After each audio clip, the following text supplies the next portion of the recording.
Hi, and welcome back to Boston Food Diary Decanted. I am sitting here today with my friend Jen. Hi.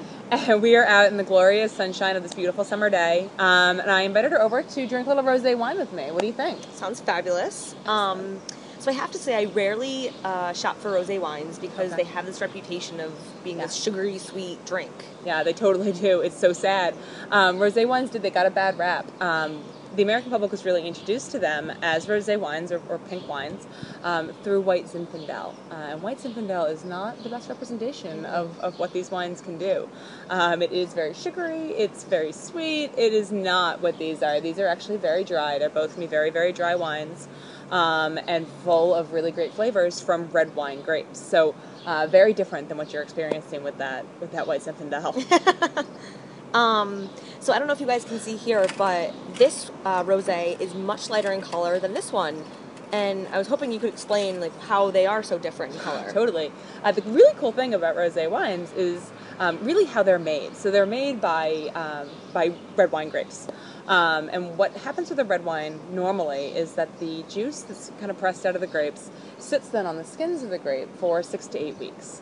And in that time, it's extracting a whole bunch of stuff from those skins and the stems and all sorts of stuff.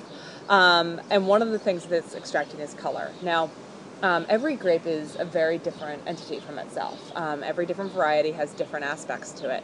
And so what we have here is a rosé made from the Cinsault grape, and one here that's made from the Cabernet Sauvignon grape. Now, Cabernet Sauvignon is known as having one of the thicker skins in the red wine world, and Cinsault actually has a much thinner skin. So when the wine is sitting on its skins during that time period, and with a rosé, it's only going to be 6 to 8 days, it's going to pull as much color as it possibly can from its skins.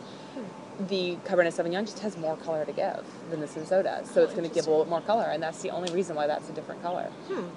And so if I was going to go and try to shop for a rosé wine, are there particular regions or countries that are really well known for having great rosés? Awesome question. So the really cool thing, again, about rosé wines is that they're made all over the world now because they become so popular in the past few years, especially in the summertime.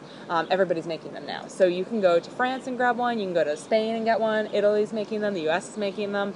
So they're really all over the place. Here we have one from France and one from South Africa. So very different places.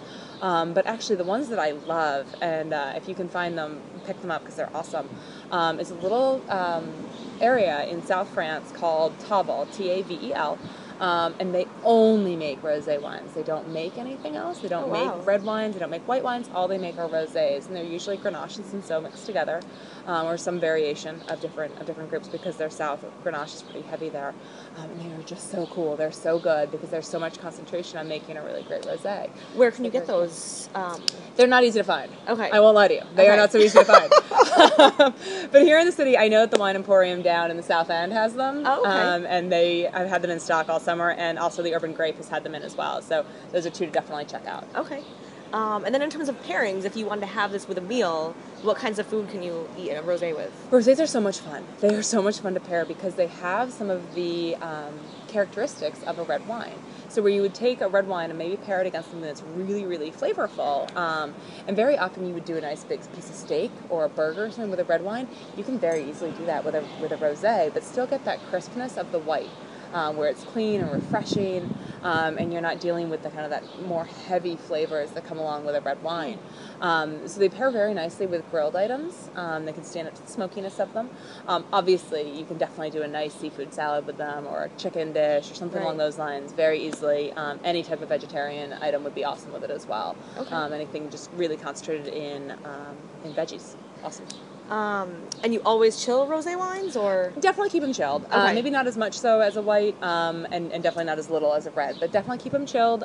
They are great in the summertime for a nice hot day. They're very, very refreshing, and they are just awesome. So yeah, keep them chilled. You can sit outside with them, listen to the birds chirp, and have a great, great time. Yeah. So while this is still chilled, should we taste it? I think we definitely should. Absolutely. Cheers.